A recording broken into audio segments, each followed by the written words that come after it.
The biggest news of last weekend very likely came from Big Ramy, following the announcement by his team on Saturday that he's pulling out of this year's Olympia officially to concentrate on getting prepared to come back ready to roll for 2024.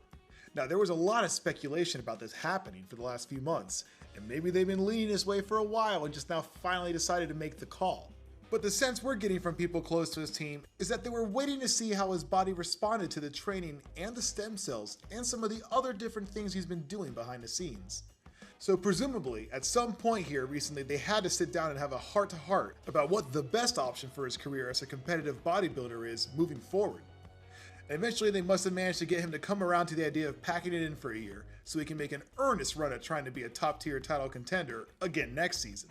Probably the right call in the end, because if he fell out of the top 10 this year, it would have essentially been the final nail in the coffin on the championship hopes. So I guess that leaves us with two questions for y'all. One, do you think he should attempt to do the Arnold again in the spring? Because that's presumably going to be a lighter lineup than what we have faced at the Olympia.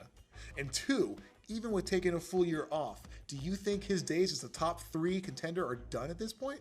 Because that could also be a distinct possibility. As always, we're curious to see what you think. Drop us a line in the comments below.